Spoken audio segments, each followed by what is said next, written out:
Good morning, good afternoon, and or good evening, folks, and welcome to the show. It's a big day for Ubisoft here, and we are super excited you've joined us to see what we have to share. My name is Chris Waters. I'll be your host for this first little bit here as we play some Trackmania, get into the competition and creativity of Ubisoft's latest release. So before I introduce my competitors below, let's talk schedule. Right now, we're taking a look at Trackmania. We're going to talk with the developers. We're going to play the game a little bit. We're going to show off all that this game has to offer. At 11:30 a.m. following this bit, it's going to be the Ubisoft pre-show. Ghost Recon Breakpoint team is going to show off more about the AI teammates.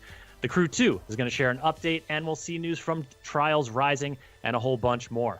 Once that's concluded, it's going to be time for the main event, Ubisoft Forward, at noon Pacific time, or when that timer reaches 0. That's the main showcase. We'll see Watch Dogs Legion. We'll see Assassin's Creed Valhalla and some new announcements as Ubisoft shows off the latest and greatest just for you. After that, it's going to be Assassin's Creed Valhalla. We're taking an in-depth look in the post-show, so be sure to stick around for it all. It's going to be a fun day. Now, if you see a code on screen pop up, go ahead and enter that into Uplay on your PC for a chance to win a free copy of Assassin's Creed Odyssey, Far Cry New Dawn, Trials Rising, or The Division 2. And without further ado, it's time to introduce the racers below. We're getting warmed up. Belinda Garcia, welcome to the show. Hey, Chris. Thanks for having me. Excited to have you here. A great time in this warm-up mode. Great time? I mean, I feel like were you slightly sideways? I mean, that's a good time. Yeah, it's a good time. It's always a good time. Fred Carmichael, I know that you are known to throw a flip or two. How's it been going out here for you? It's not going so good right now, but yeah, we're making it down very slowly. Very slowly. I'm sure Richard Sanford will be happy to hear the slowly part of that answer. Richard, what do you think? Hey, yeah, oh no, I'm super happy. Yeah, you all take as much time as you need. Take it nice and slow. I would love that. Taking the scenic route. Well, you know, this downhill route is definitely trickier than it looks. But fortunately, we're playing time attack here. This is the classic Trackmania mode for anyone who's familiar. You just get, we're on the track for about 3 minutes, and we get to run it as many times as we can, trying to set the best time and trying to top those leaderboards before it is through. Oh. It is dangerous, though. It is. Hills are unforgiving. I feel like it reaches a point where you just decide to throw the hammer down and yeah. At this point, control goes out the window. I'm just gonna try to careen down as fast as I can. Just kind of lift up your hands. Yeah. That's all I need. I don't care what way. I love how 3 of us have 21 seconds right now. I know, we're really close. Hopefully I can get a little bit of a smoother run. You know what they say. Slow is smooth and smooth is fast.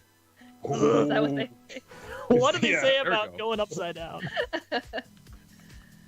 No big deal. Just got my fastest time. No big deal, though. What was it? 17 seconds. What? Oh my gosh. Oh, set the time to beat here. It may have been luck, but yeah, it may have been luck. Yeah, it may. Oh man, now I'm feeling bad. You didn't talk to your car enough. Nah, you're right. Yeah, you know what? I should have meditated. Yeah. Got to commune with the vehicle as you were talking a big game about connecting on a spiritual level with your car. You know what? I heard that from some other drivers. It's best if you kind of really get to learn more about your car, but that doesn't seem to be working. Maybe 17 seconds. 17 seconds. Oh, you even improved your time a little bit, Rich. Belinda, you're nipping at my heels here. This is good competition. I like this, folks. I like this. I'm more tumbling down than driving down. Yeah, it's okay, I can keep it in control, but then I'm going a little too slow, and then I start going fast. Oh man, someone's definitely on the lid. It's all over for me. I can't do anything. I'm trying the super fast.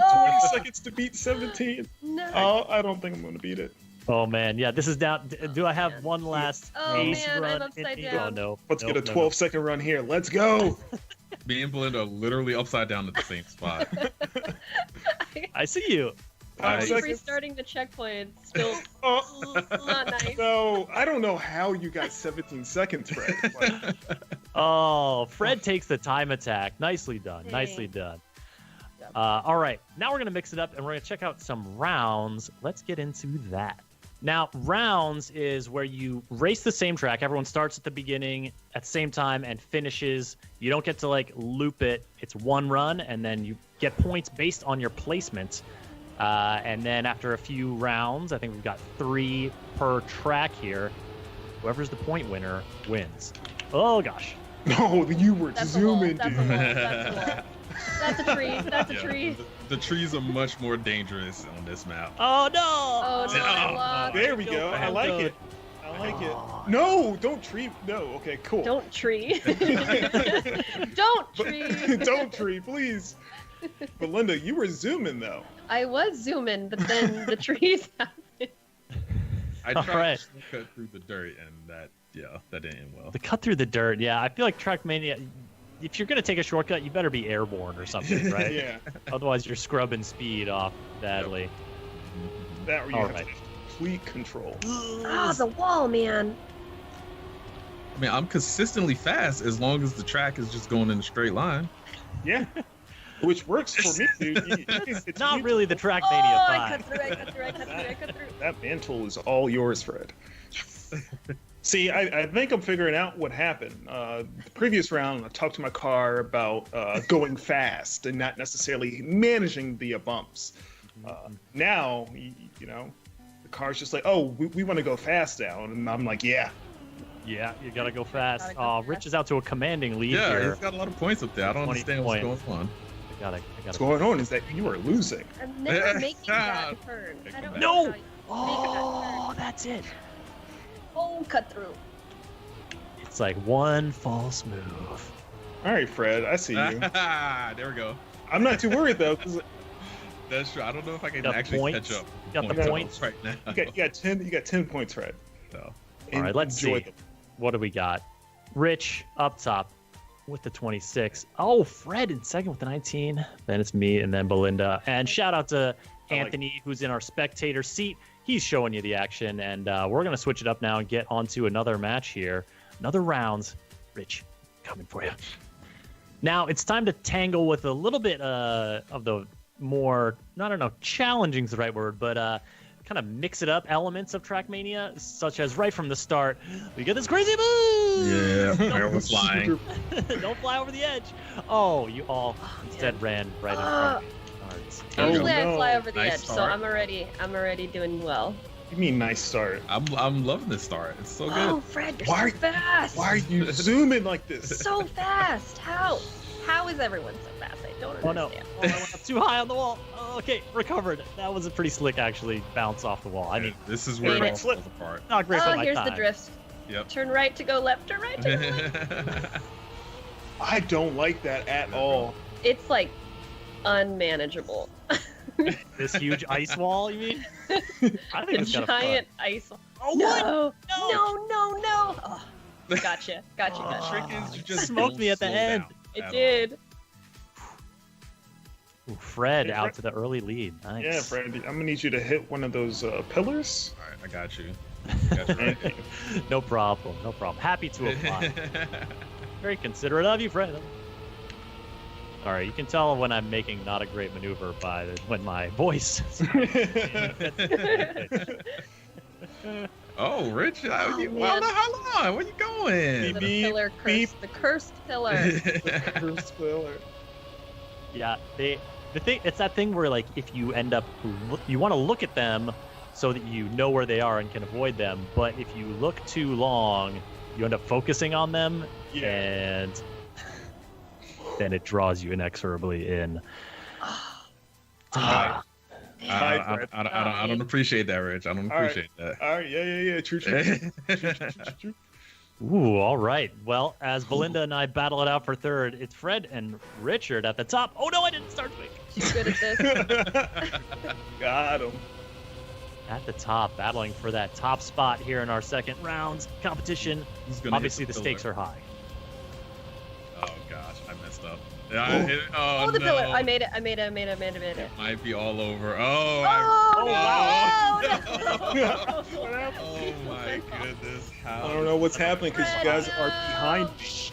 Oh, the grass got me that time. Grass is also bad. Easy All these now. terrains. I just went so high in the air. No. Whew. I do not have the juice to make it across this terrain. Melinda. There we go. I'll give this one to Rich. I'll give this one to. I am mean, in the cactus also- lands. I should You have also gave the previous one to me too. Yeah, you asked nicely, so True. Yeah. Got Chris out of third. Not a All that great matters. round for me. All right, let's go to our third and final map here and settle who the real champion is. It's going to Coming be for ya. Richard. All right, well, we're coming into the final rounds match now. The final track. Fred, you have been a contender for the #1 spot here, but so far Richard's been getting the best of you. What's your approach to this track? He's fast, but not fast enough. I got this one. This one's kind of tricky, so I'm pretty confident. Feeling good? You feeling Yeah. spry? Yeah, I'm good. I like it. Belinda, I think you're out in front of me. Could you please, not... Is that I'm it? sure- Is that okay? I'm No. trying Keep to give you a going, little. Belinda. Nope. You're all right on my tail. We're all pretty close. Oh, crap. We are. These little bumps, big bumps in this track, are very hard to maneuver over. Oh yeah, this raise, it's like it's banked if you hit it from one direction, but then if you go over the hump, it's gonna be a little trouble. You just gotta Oh, gosh. believe. You just gotta Oh, believe. man. Keep it going. All right, Chris Gotta and get- Belinda, I'm gonna need you both to beat Fred, please. Nah. Oh, you're gonna recruit us? Yes. You're right. Now we're all just gonna teaming go up. flying off the track right at the beginning. Here. Wow. The I pressure's on. mean, his gamer tag is UB Rich. Is that a promise if we comply? Yes, it absolutely is. You Yes, will be rich. Absolutely. You will be rich. Be rich in satisfaction that Richard won, I guess. Yes. I want to take a #1 spot at least once during this Take diggity it, dang Chris. broadcast.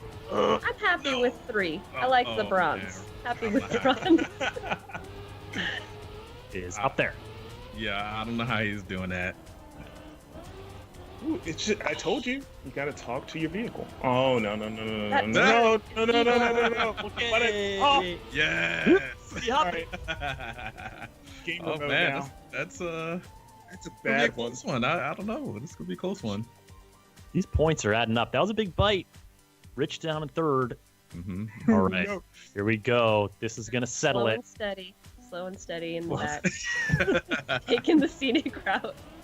Taking the scenic route. Take our viewers on a lovely journey here. Oh gosh. Ooh, little hippity hop. Think Oh, about no. those. Just think about those hippity hops. Too scared to go off the track. I don't know how you guys avoid it. Fearless. Yeah, that's pretty much it. Oh, I mess up right there every single Good. time. I'm getting quiet because I really want to get a first place finish on at least one of these races. Oh no. Coming third, Fred. That's so bad. Thank you, Chris. Oh man. It's in the worse when you mail. think. I can't believe I messed up again. Ooh. I did it again. Oh. Yes. I was never really worried. I was never really worried. I always knew how this You're was going to sweating. end. His palms are sweaty. No. Oh, I don't like live that. ranking there. UB Rich wins the match. GG. GG. GG's. Nicely done. All right, folks, that's going to bring our little Let's Play kind of competitive segment here to an end. I want to thank y'all for participating. Belinda, nice work out there. I tried. I just love the scenery. I was just taking my time. Listen, it's fun to get out there in a fast car and just do some things. I like agree. Fred Carmichael, close, but no cigar this time around. Are you plotting your revenge already? I'll get him next time.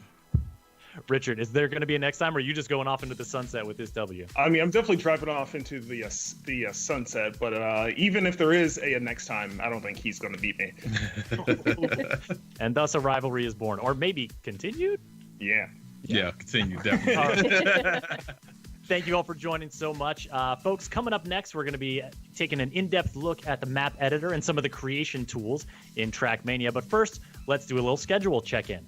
After our Trackmania segment here, it's going to be the Ubisoft Forward pre-show at 11:30 a.m. Pacific time, where we'll be seeing some AI teammates coming to Ghost Recon Breakpoint, getting an update from the crew too. Trials Rising will be showing off a fan favorite, and we'll see a whole bunch more games on display. Then at noon Pacific time, when that timer runs out, it's going to be Ubisoft Forward, the main showcase, Watch Dogs Legion, Assassin's Creed Valhalla, some new announcements, and more.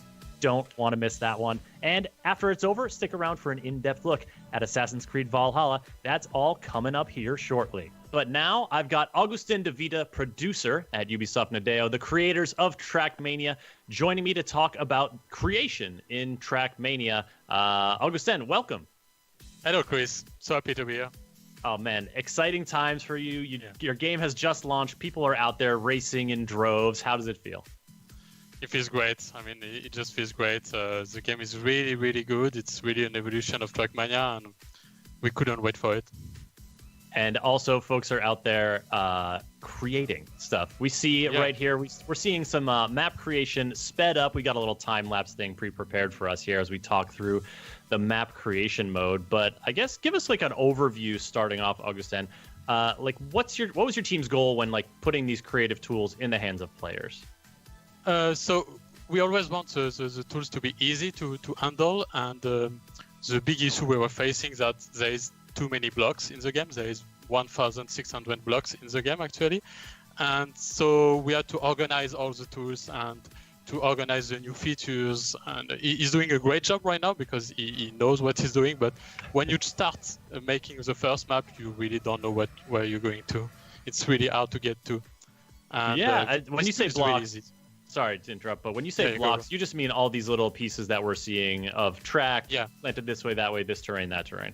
Yeah, that's how it works. Every piece of the map is what we call a block. So it's some size, and you can go like diagonal.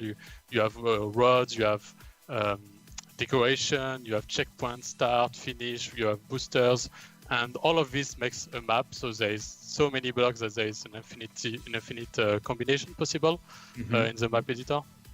And there's also trees, as I know from personal experience. Yeah, you can get into them pretty quickly in the game. So we're seeing here the player's not just sort of creating the map. They're also like, okay, I added a little bit, now I'm testing a little bit, now I'm adding a little bit. That testing is kind of like the immediate feedback on, is this working? Is it not? Is this the feel I like? Is it not? Yeah, you always have to test what you're doing just to see if the curve is right, if the speed is right. And we added some tools for that. So, for example, when you test and then you come back to the game, you have your ghost to see what was your speed at this time and to try to reproduce or to do better than him. So you can try every part of the game and get really good in really good map for the players. Interesting. Okay, so when you're starting out, obviously we're seeing someone with some map creation skills. But when players are starting out, are there some tools to help them out? Is it pretty?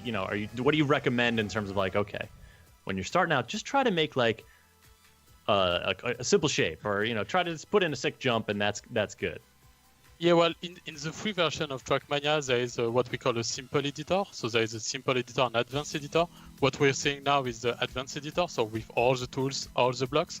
And the simple editor is like a best of blocks. So the blocks you need to do like a simple track, but a good one. You can at least make a good one. And I recommend to start with this. And then after you can get to the advanced editor and make crazy stuff like he's doing right now. Nice. Now, is that advanced editor pretty akin to what the Trackmania team uses to create the actual tracks in the game? Yeah, it's exactly the tools that we are using every day to make the track. Every tool we put in the game, we give it to the player as well, so they can make the same track as us. Nice. So you can challenge people to beat you at your own game a little bit? Yeah, and sometimes they're better than us. They do tracks that amaze us. I mean, I played some tracks that I always remember because it was so great. Well, that's when you hire them for the team, right? Yeah, it happened. We hire a lot. Well, the guy doing the video right now he used to be a player, and he's still a player, and now he's working with us. And we always have like pro players coming into the team and designers and level designers. That's very cool. So, I mean, we're talking here about the Trackmania community then. There are people out there going to be creating these tracks. If they're creating the tracks, they want people to race on them. How do they get folks in the seats, to race on their track? It's really simple with the next Trackmania, because now once you're done with your track, you can just put it out there on what we call a server review, a map review server, and they can, like, everybody can come up and test your tracks. They can rate your tracks, and when they rate it, they give it, for example, 5 stars. Afterwards, if your track is good for the players and we decide it's good, we're going to add it at what we call track of the day, which is like the front page of the game, and everyone is going to play it for sure. Every day there is a new track made by the players. Nice. And so there is also that like server where can any player just kind of go in and be like, let me see what new creations people have today, and then rate them. So if that's your thing, if you're looking maybe for inspiration or just looking to try some wacky new tracks, that's a spot people exactly. can go. That's why I do. I always go to this server like every day and try new maps, even if nobody is like pushing a map right now. There is always maps pushed earlier in the day, so there is always tracks to test and new tracks to test. It's really great. Nice. And so if you get that, so you get your track in there, you get enough stars, get considered by the team, and you select them as a track of the day, then people are racing it, and there's some incentives for people to get on that track as well, right?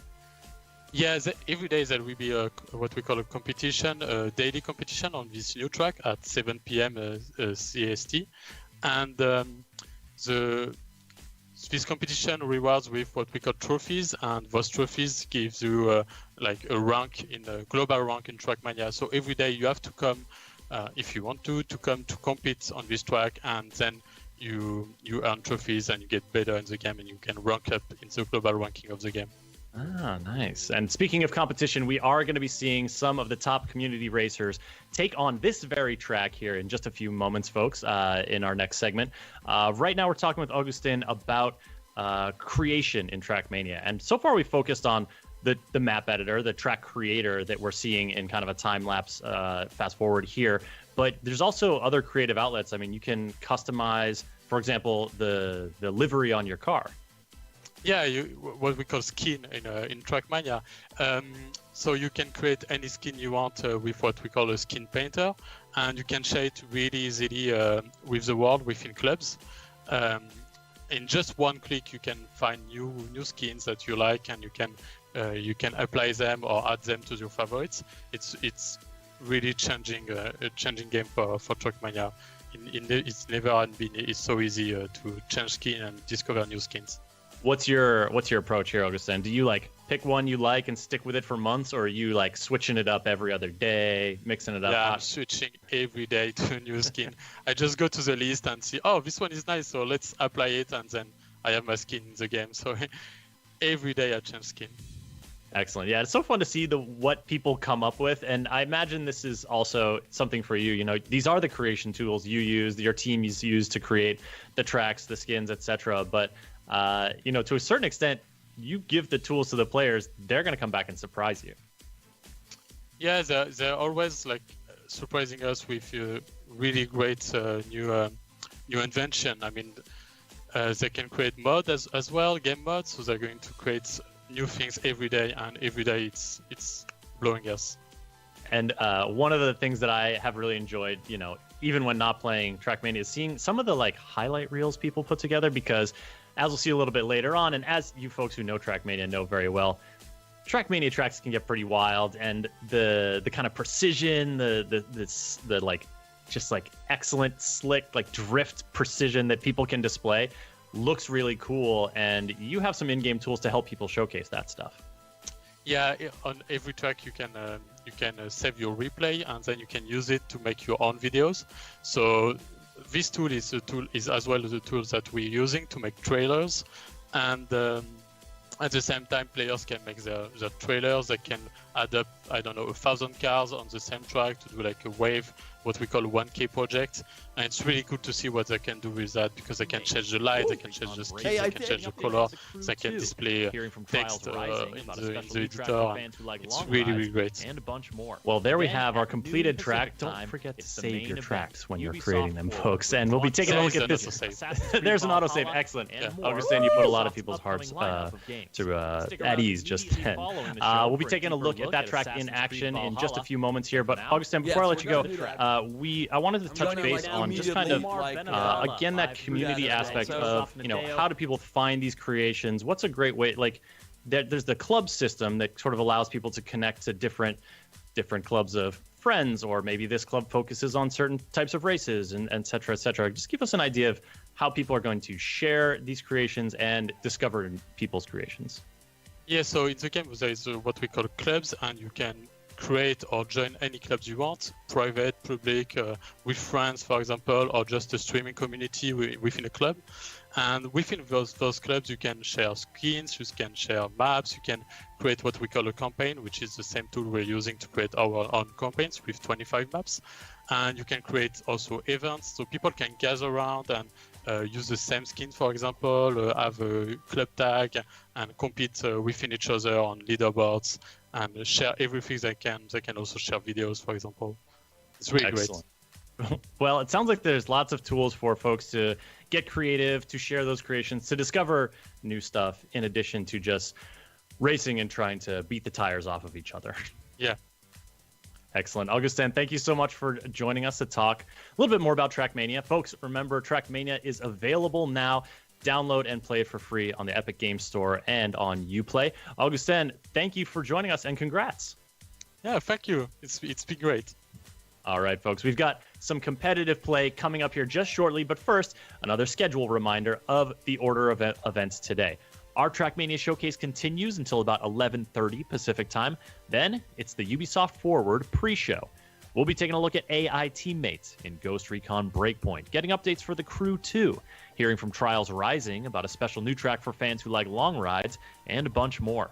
Then at noon Pacific time, it's the main event, Ubisoft Forward, with Watch Dogs Legion, Assassin's Creed Valhalla, and more from Ubisoft's upcoming lineup of games. Stick around immediately following the show for a deeper look at Assassin's Creed Valhalla. And for now, it's back to the track. Joining me now is Omar Ben Abdallah, live producer at Ubisoft Nadeo, to talk about all the ways that Trackmania can get a little more competitive. Omar, how's it going, man? Pretty good, and you? How are you doing? I'm doing good. I'm excited to see some skills. I mean, not that we had no skills earlier. This is a whole different level, right? Because these are some of the top racers in the community.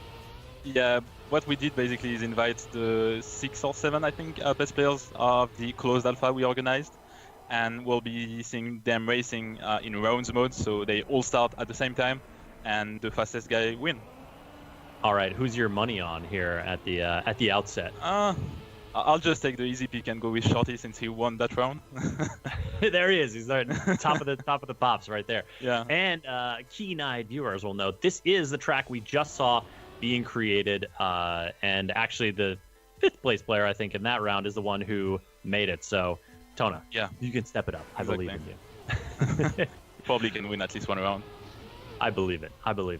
So as we watch them compete, I wanted to talk to you a little bit more about, how people kind of like take on new competitive challenges in Trackmania. Because, right from the get-go, you start playing, there's the inherent competition of racing. You're trying to get a better medal, a faster time, and you're racing against your friends. But what are some of the other ways people can kind of get into that broader competitive scene? Basically, what we try to do is to design features that will be good for any kind of level you have on Trackmania, whether you're a professional player or just someone that wants to discover the game and get better each day. So you have a lot of new ways to train and get better at the game, gaining more medals, maybe reaching the gold medals on all the maps of the official campaign, which is a great achievement already. You'll be able to play against VIPs, ghosts, which means that you'll be able to compete against yourself or against your favorite streamer, against your friends. So yeah, quite a lot of possibility to get better at Trackmania. Nice. So I like the streamer touch, because then if you're watching them in the chat, say like you can kind of see when they've laid down the time, and then go take yourself to the track and see how you stack up. That's good. That's a feature we love at this studio, because you can compare yourself against someone you would love to play against and maybe beat him and be happy with that.